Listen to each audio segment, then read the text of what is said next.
There's that hose, son.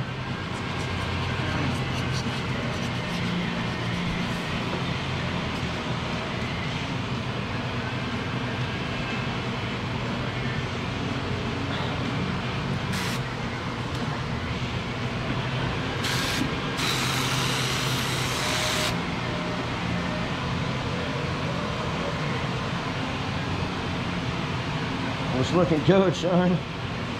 Almost done with this one, huh? Where are you? The way I always check my work is when you get it wet and the water runs off of it before it dries. You can see the glare of the light.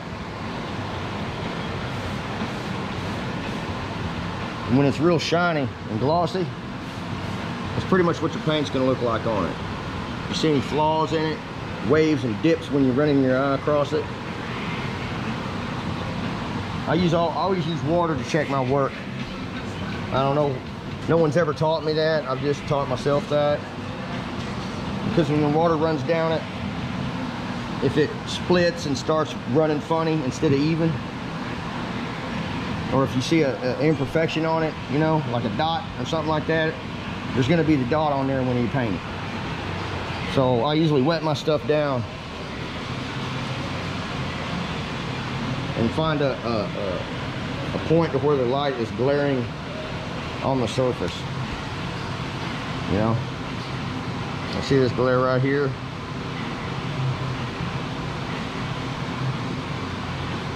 I follow that glare, make that glare move around on the surface, like right here. See how it moves with it. If you see that light bend, that means you got an imperfection. You need to block it some more. So it's almost done and ready, man. We need to put this plastic on this one and cover it. Keep the dust or oil or people from touching it. But just about done, man. Getting ready. Anyway, I'll cut the camera back on later on.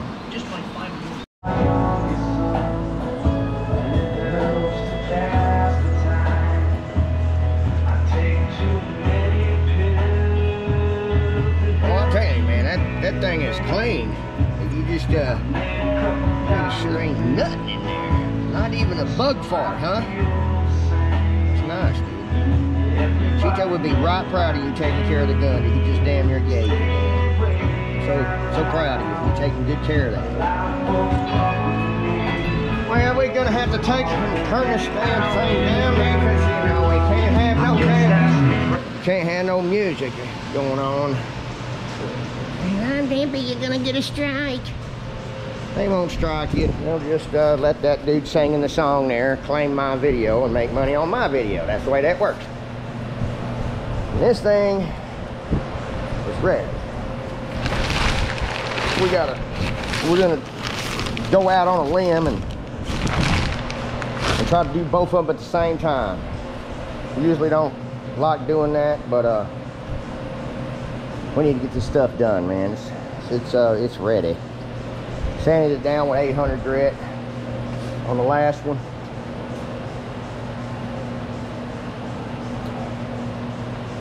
And got a somewhat clean shop. You know, put some water on this floor right before I should be shooting it. Let all the doors down. Take some water and put over there by that door and crack it to about 2 inches. Let it seep through, and I got this span right here. We're gonna blow it out there. Tell you what, man, the only thing I ain't really happy about is the lighting in here. But then again, if you paint it in the dark, it's gonna look good. I promise. Paint that thing in the dark. By the time you're done, man, it looks beautiful. Just go on about your business. You've done a great job.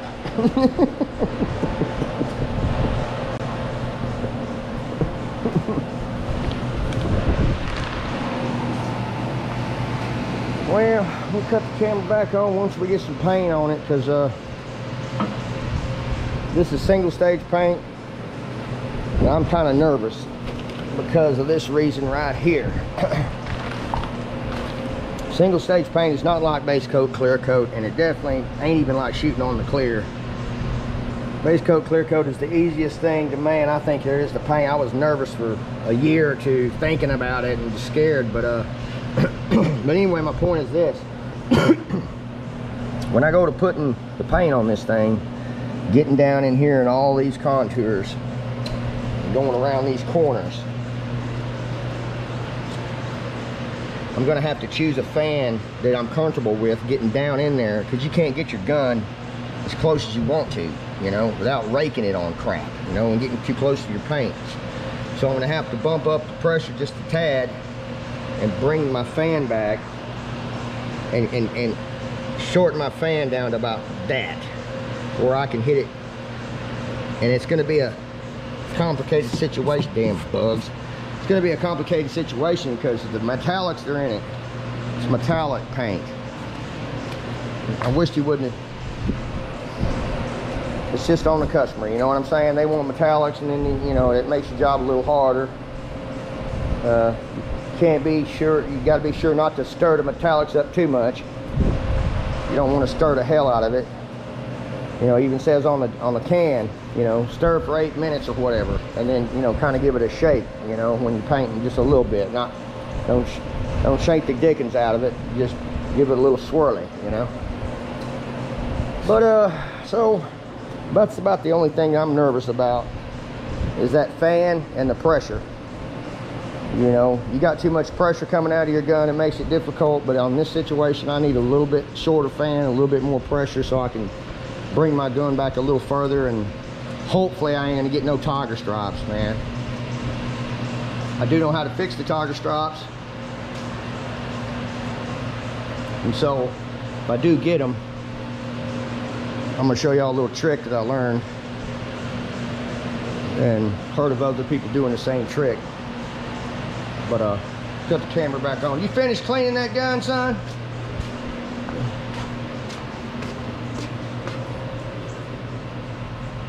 Hey, you getting with it, man. Let me see. What are you cleaning? The grooves and the knob, huh? Yeah. You got to get. Still not all the way clean. Still not all the way clean, huh? Okay. No. We're going to be using it here in a minute now. When you clean it after we use it, that's when it needs to be really, really, really where you can eat off of it. You can drink a soda pop out of it. It's going to be so clean. What is that in for pressure? Right there. You see that? What's that in there? Not that. That way over there. Cobweb. Cobweb. Another cobweb. Go get the air hose and blow that. Yeah, it's a cobweb. Just go get the air hose, that rubber tip one, and just shoot every hole. Go ahead and take this tip off, man. Take the first set, and then the second, and then the other tip. Take it out. We'll blow it all out. Soak it in some liquids and blow them out. Put them back on. I tried yesterday to get my Black Widow ready. The cup's dirty, but the Widow's more or less clean. But the fan on it, it ain't as fine-tuned as the fan that's on that SATA. The fan on that SATA is like, man, that's the real difference of a cheap gun and a real gun. They say a good painter can paint with any gun. Oh, okay, I agree with that, because I've seen some painters out there paint with a $35 gun, and that's what he used every day. And when it got started getting nasty, he'd throw it away and just go buy a new one every time. Just about bought a paint gun every other car that he painted, and he painted every day. So he added that into the mix of what materials cost. And back then the gun was $35. I don't know if they still are these days, but he'd just go get another, you know. And I asked him why, and he said because you can either pay $35 for somebody to clean your SATA or your Binks or whatever it is you have, or whatever brand of a gun you have, and you can take to somebody and they can clean it for $35, or you can just go buy a throwaway gun and you don't have to worry about it. You don't have to sit there and wait for them to clean it and get it back and all that. You just go to the store and buy you one. Bam, there you go, brand new one, but clean as hell. Anyway, I'll cut the camera back on. I'll do a little later. Oh, look at that. Oh man, I don't want to get too close. But that is beautiful, bro. I squirted this at 8 to 10 pounds of pressure. I stirred it 8 minutes, just like I said on the spreadsheet. I mixed it exactly like the spreadsheet said. Instead of my buddy, you know, if I was just shooting acrylic enamel or base coat, clear coat, you know, he looks at the paint stick. You see it? You see it? You look at it. You see it? You see it dripping? It needs to drip just like that. This one here is the single stage. So, man, these are going to be beautiful when we're done. We're going to put another mat down in there, you know, like a fiber, like skateboard material on there, because that's like a diamond etched into the fiberglass, and if I go filling that up with paint, it's just going to make it smooth and slick. So, and it's hard to get in there. It's hard to get it in them little cracks. I'd waste a bunch of paint trying to fill that stuff up, and it might all come out in one big long sloop. But man, he picked a good color. Good color. We decided to go ahead and do the tops, and then put something like a board or something across that area right there. Flip it upside down. This is on trolleys right now. We're gonna go ahead and paint this one on the stand too, so we can get them done on the tops. But got tiny bit, I see a tiny, very minimal bit of trash in this paint. I mean, that's like one speck, and then another 2 foot, there's another little tiny speck of dirt, but he's fine with that. He ain't looking for nothing really bad to the bonus where it's got to be so perfect, not one little tiny nothing. And even at that, he said he can wet sand it and buff it out. It sure does look nice, man. Looks nice. And that Seda, I wetted my floor down too. I mean, that's important. But that Seda gun he's got there, that is the shit, man. It's the bomb. That and using these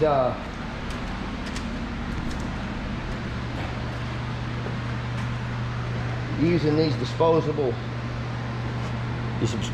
cut throwaway systems, you know, where it's got the filter built into it already, and you just chunk that shit in the trash and you don't have to worry about it after that. But yeah, I thought it was going to be hard, but I mean, it's a little tougher than base coat, clear coat, because you got to pay attention to where you've put your paint down once already. You go getting too much paint over here, not enough over there, or you ain't overlapping correctly, the metallics ain't gonna blend like that. That's a smooth blend there. That Seda is awesome, man. I mean, using that Seda is better than sex itself, I'm saying. Man. I scared the crap out of my son and went woohoo real loud in the middle of it. He jumped to the, don't do that. I'm like, what? Scream out loud like that. That's just a sudden outburst. I don't like sudden outbursts. He says, well, dadgummit, can't hold it in. I gotta let it out. Anyway, we're gonna catch y'all after we get the other one done, and then we're gonna let this sit for like a couple of days, let it dry before we go to touching it. Man, that looks awesome. I'm so I wish I could go back in time and do it again, you know. I enjoy the paint part. I hate the prep. The prep is the bitch. I'm telling you, the prep is the bitch. I hate that. You got to prep and prep and prep and prep and prep, and then, you know, it does pay off to know a lot about spraying when you're putting it on there, man. But by far, it is so hard to prep. In my book, it's all about the prep. It's all about the prep. It's all about the prep. That's what I'm singing to myself the whole time I'm doing this thing. It's all about the prep. It's all about the prep. And I got Clayton come out here saying, man, I think you're taking this crap too far. It's time to put some paint on this thing. Time to make it blue, he says. So you're gonna make that thing blue, or you're gonna make me blue. So make it blue. So I made it blue. Thank God it ain't at nighttime where all the bugs are out and be sticking to it. We're at midday right now. I think he's gonna be okay with that, man. I like it.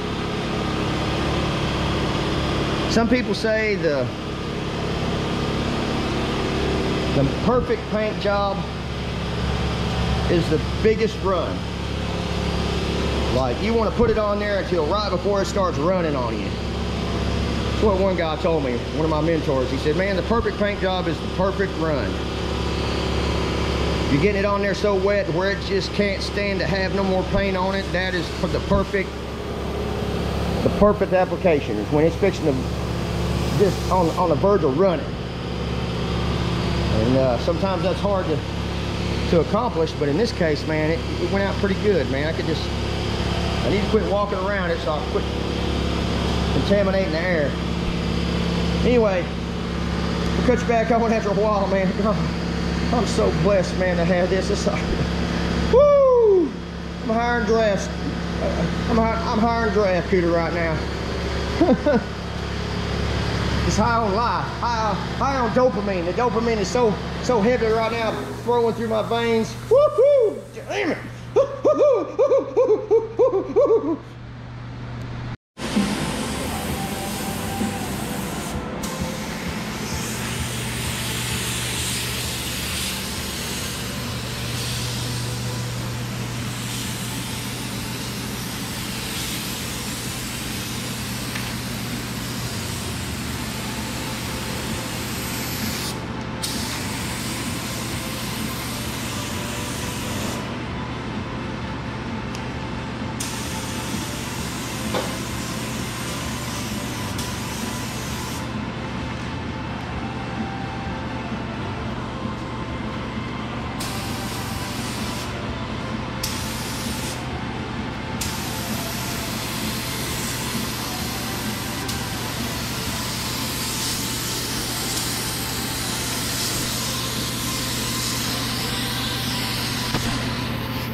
Dad, your hat's gonna fall off.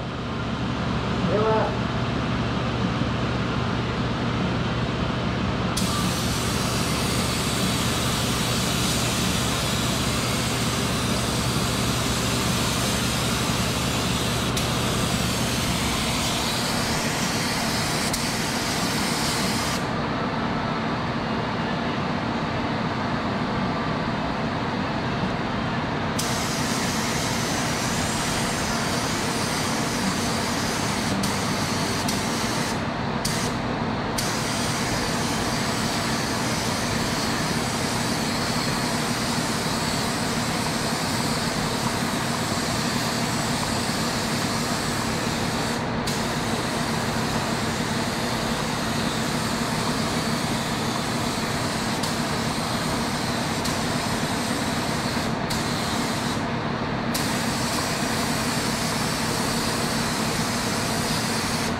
Alright, bro. Let me know the cat plan.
good, bro.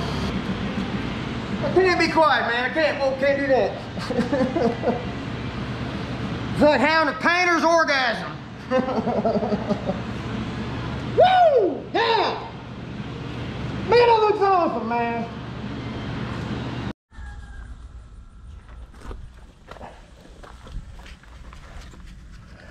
Let me see it. Just show him the gun, son. Tell you. You're trying to get every licking last bit of it out, aren't you? What were you telling me? Can you talk? You can take your mask off. No, you can't, because you got this stuff on your rag and you're just not choosing to do that, huh? Okay. Well, I'll talk for you then. He told me, Daddy, I said, you're just really taking a lot of time, and man, it's in between coats. He was trying to clean the gun off and stuff, and I'm like, would you quit it already, man? Let's just paint this and then clean it, you know? But he said, Dad, just because you step in some poop, does that mean you just leave it on the bottom of your shoe and keep on walking until you step in some more poop? I said, well, you got a point. You need to scrape that shit off the bottom of your shoe. Continue with the day, and then you get some more. Anyway, I wanted to share with everybody something, man. To those of you that might be watching this channel and be scared that you can't accomplish something or have doubts on yourself, because I'm gonna want to tell you, man, I've had some major doubts through my life, but you can set your mind to anything, man, and you can do anything you want to do. And just because you do it once and it don't turn out perfect don't mean you can't do it again. And that's what scares me, is I don't like doing crap twice. I like to do it once. So I'm so happy right now. I mean, this was enough to push me over the top to where I want to do this some more. And I think it inspires my son whenever he's there watching me and he sees my emotions flying and he sees me just like it's like a drug to me, you know. This is my new drug, and I guess that's the key to staying clean, is if you're gonna take something that's powerful out of your life like that, you need to replace it with something else that's just as powerful, that gives you that whoa, you know, that rush, you know, that adrenaline rush. Or if you got to jump out of a plane, I guess, you know, I've known a couple of people go that route. They got to jump out of a plane to replace that what they give up. But me, I get a rush on this, man. It just looks like, oh my God. I mean, I need to quit walking around this, because this is a slow setting paint, and every time I walk on it, man, it's a slim chance that the wind might blow, or I might fart on myself and blow some dust out here on this thing, and then I got to deal with it. But my Lord, this thing looks awesome. I could go to sleep looking at this thing and walking around it, man. I guess I'm just gonna go home and turn on the footage and just watch it that way. Now we're gonna have to let it dry for a good while. The spreadsheet says 8 days. I asked the lady behind the paint counter that sold it to me. She says, not in Texas. That sheet ain't correct. She says 2 days the thing will be dry with the heat that's going on here in Texas, and then you can trust it. But I wouldn't. I'm thinking about just probably raising them up in the air. I was thinking about flipping them over and you know, like painting that one upside down, but I'm not going to risk it. I'm probably just going to elevate it in the air. And we ain't all that concerned about the underneath the belly of this thing. It's not going to look as pretty as the top. So I'm going to do the best I can, but we're not going to take all the scratches and nicks and everything out like on that bottom like we did up here. It's just too much time, and he needs them done. I'm actually not going to get done on time for his daughter's birthday, and if it wasn't for the COVID, I would have made it. But anyway, to thyself always be true, and whatever you want to do in life, you can do it, because I'm the living proof of it. I just I have enough to do me for a good minute until the next time I paint the next whatever it is I paint. But I wish I could just sit in front of an assembly line and just do nothing but spray paint all day. I might get tired of it though, huh? Sometimes you got to work for the for the great feeling. You got to work up to it. If you have it all the time, it could make you depressed. Like them rock stars, they get that big adrenaline rush when they get out there in the crowd, and then when they go home, it's not the same. They get depressed. But anyway, I'll catch y'all later till next time, man. Keeping it straight, keeping it real. Limster out.